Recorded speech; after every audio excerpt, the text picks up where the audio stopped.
नमस्कार। जय हिंद। जय भारत। जय श्री राम। मैं वीरेंद्र कुमार अधिवक्ता और आप देख रहे हैं यूट्यूब के चैनल रियल नॉलेज। तो आप तमाम दर्शकों को यूट्यूब के इस चैनल रियल नॉलेज पर स्वागत है।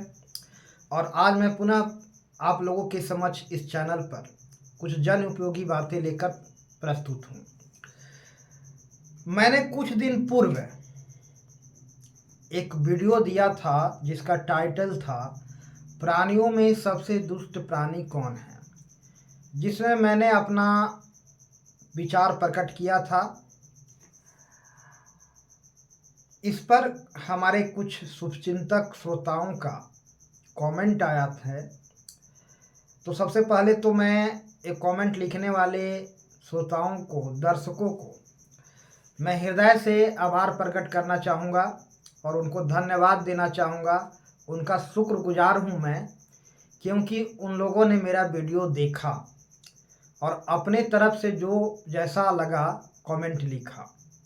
तो सबसे पहले तो उनका शुक्रगुजार हूँ कि वे हमारे वीडियो देखते हैं, उन्होंने मेरा वीडियो देखा है और कमेंट भी लिखा है। तो उन्हें तहे दिल से, हृदय से धन्यवाद और आभार। हमारे एक श्रोता जिनका नाम मुझे याद नहीं आ रहा है, उन्होंने एक कमेंट लिखा था कि रामकृष्ण परमहंस के बारे में क्या जानते हैं। वे देवता हुए, बात पूरी क्लियर नहीं हुई, लेकिन मैं मोटे तौर पर समझ सकता हूँ, अनुमान लगा सकता हूँ कि उनका कहने का आशय क्या था। तो सबसे पहले तो मैं इन्हें धन्यवाद देना चाहूँगा, इनका शुक्रगुजार हूँ मैं, क्योंकि उन्होंने कमेंट लिखा है। मेरा वीडियो का टाइटल था प्राणियों में सर्वश्रेष्ठ प्राणी कौन है। सॉरी, प्राणियों में सर्वश्रेष्ठ नहीं, सबसे दुष्ट प्राणी कौन है। उसमें मैंने कहा था कि अब तक हमने धर्म ग्रंथों में पढ़ा है कि प्राणियों में सर्वश्रेष्ठ प्राणी मनुष्य है। इसमें कोई संदेह नहीं है, नो डाउट। हमारा इस पर कोई टिप्पणी नहीं है, कोई आपत्ति भी नहीं है, हम सहमत हैं इस बात से।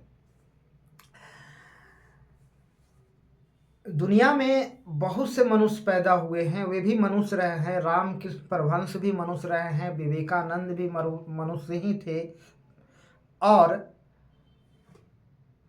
दयानंद सरस्वती भी मनुष्य थे, स्वामी विवेकानंद थे, महात्मा बुद्ध भी मनुष्य थे, वर्तमान महावीर भी मनुष्य थे, महात्मा गांधी भी मनुष्य ही थे, और ईसा मसीह भी मनुष्य ही थे, भगत सिंह भी मनुष्य से, सुभाष चंद्र बोस भी मनुष्य ही थे। और धर्म ग्रंथों में जो बात कही गई है कि प्राणियों में सर्वश्रेष्ठ मनुष्य, इस पर मुझे कोई आपत्ति नहीं है, सहमति है। मेरा तो प्रश्न उस वीडियो में यह था कि प्राणियों में सबसे दुष्ट प्राणी कौन है।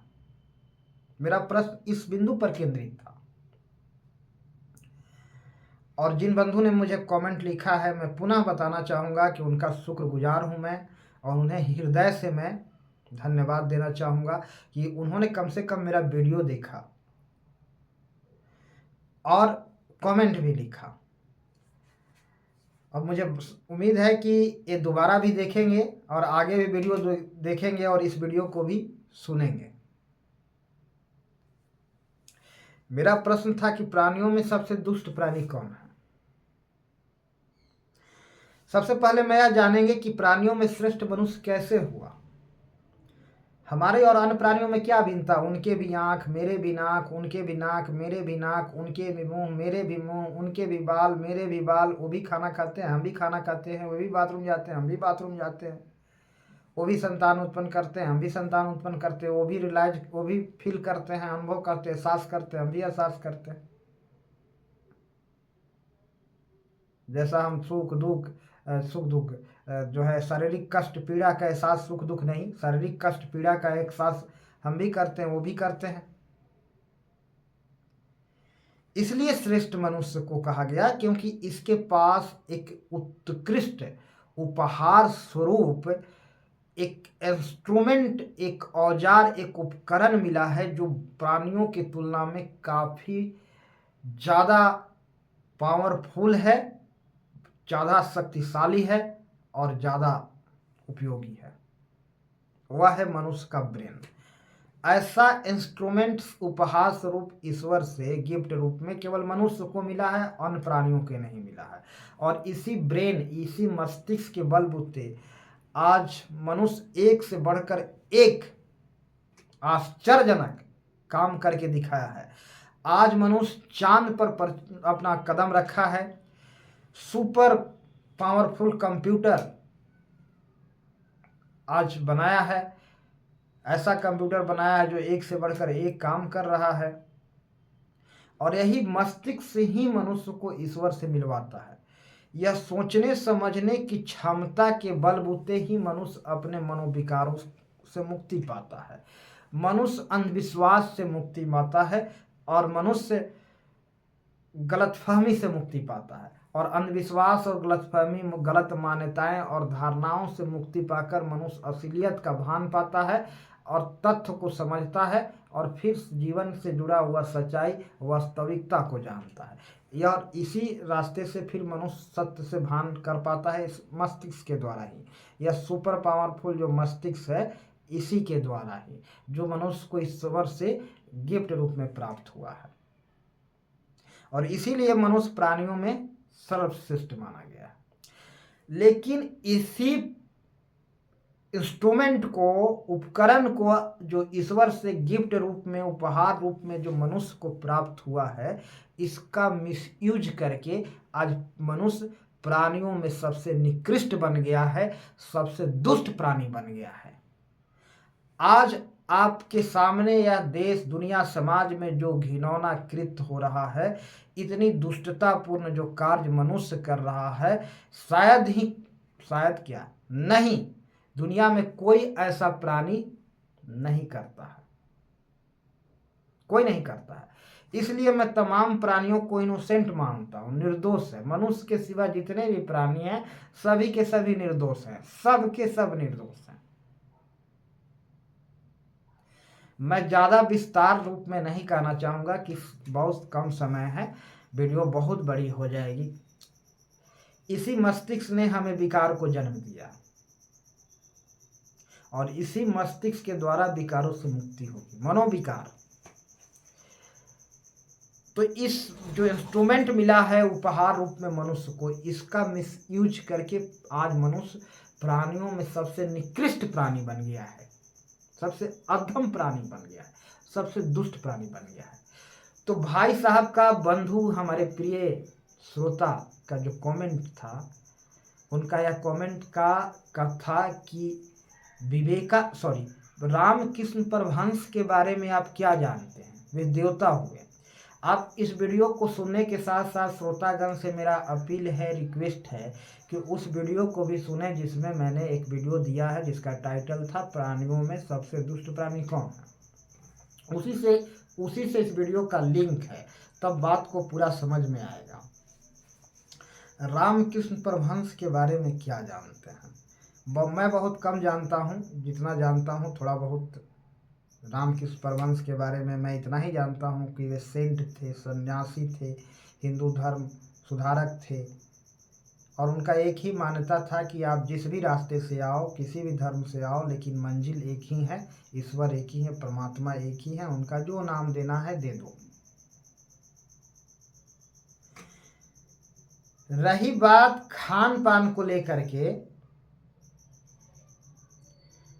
मैंने उस वीडियो में अभी बताया था कि जितनी दुष्टता और नीचता का प्रदर्शन मनुष्य ने किया है, जितने प्राणियों की हत्या मनुष्य ने की है, उतना अन्य प्राणी नहीं किया है।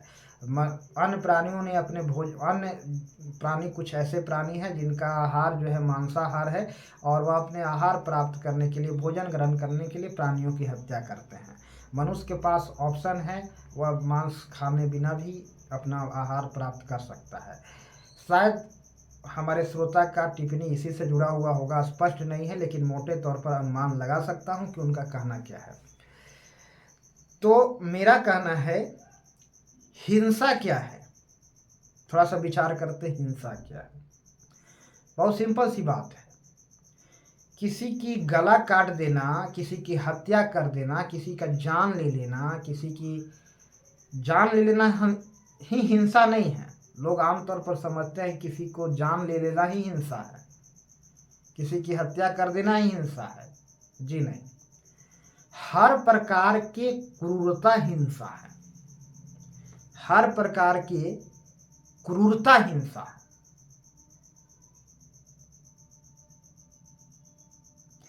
रामकृष्ण परमहंस का खान पान क्या था, प्रमाणित तौर पर कहना मुश्किल होता है, लेकिन उनका खान पान जो भी रहा है, हम अध्यात्म के प्रगति के दौर से गुजर रहे हैं। समय के हम जन्म से कुछ विकार गर्जन के समय के बाद हम कुछ विकार को धारण कर लेते हैं, फिर विकारों से छुटकारा मिलता है।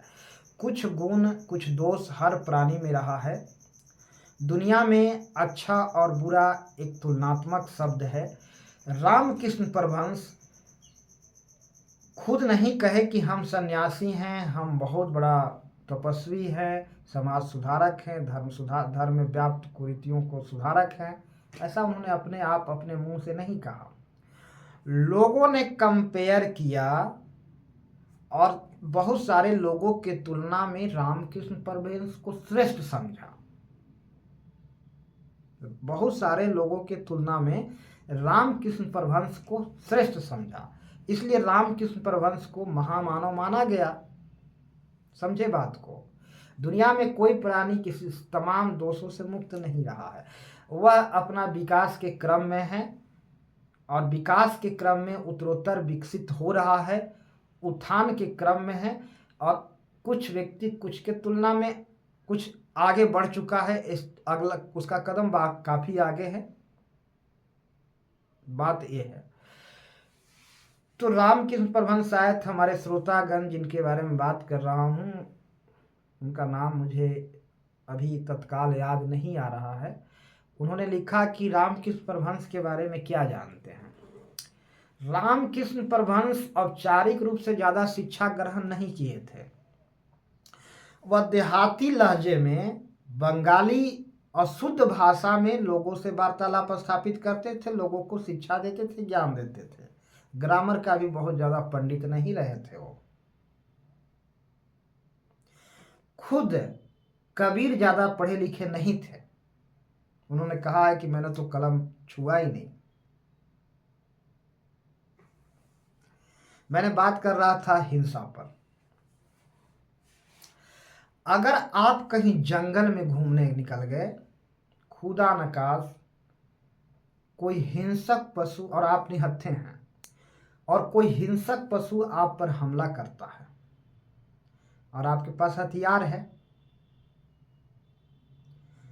अब आप ये ना कहें कि हम अहिंसक बनेंगे। वहां पर खुद को मौत के हवाले कर देना भी हिंसा है। खुद को मौत के हवाले कर देना भी बहुत बड़ा हिंसा है।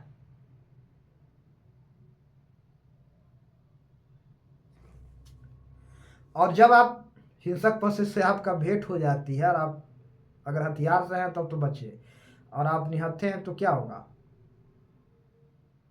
या तो आप अपने उसे घायल करके अपने आप को रक्षा करें या उसकी हत्या करें। कोई ऑप्शन है क्या। और जरूरी नहीं है कि आप बच भी पाए। अब तो ईश्वर का लीला है कि किसको जीवित रखना है और किसको मौत देना है, यह निर्णय ईश्वर पर निर्भर करता है। जिस पशु का आहार ही जीवन के लिए हिंसा अब त्यागना अपरिहार्य है, हिंसा को त्यागना। कुछ पशु का आहार ही है मांसाहार। तो आप कभी यह भी सुने होंगे, यदा कदा अपवाद स्वरूप ही सही, ऐसा अक्सर होता नहीं है कि किसी हिंसक पशु ने किसी बच्चा नवजात शिशु को देखा, सूंघा, फिर छोड़ दिया।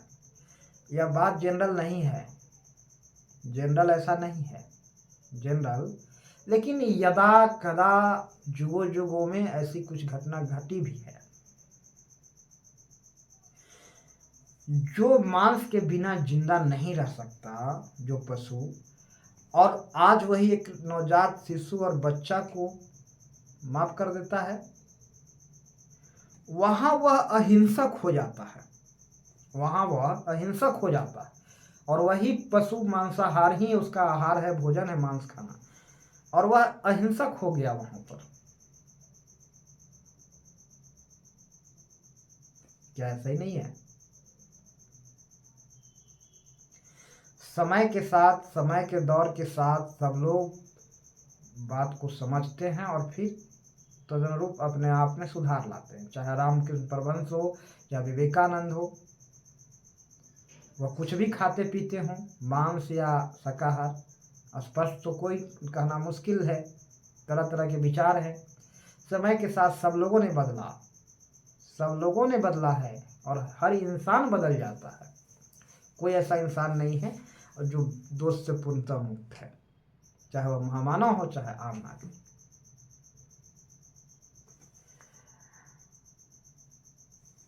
तो जरा समझिए,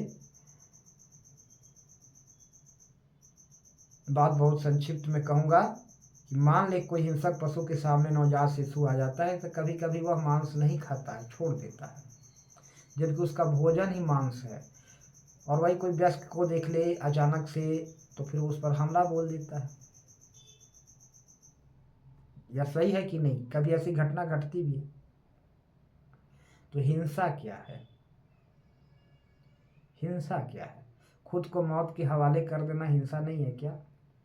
इतना दुष्टतापूर्ण कार्य हो रहे हैं विश्व में, ये प्रतिकार करना हिंसा नहीं है क्या?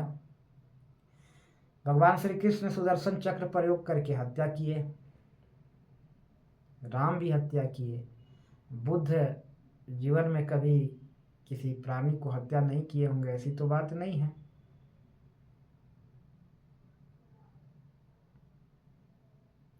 अगर बुद्ध के पास कोई हिंसक पशु हमला बोल देगा तो क्या करेंगे?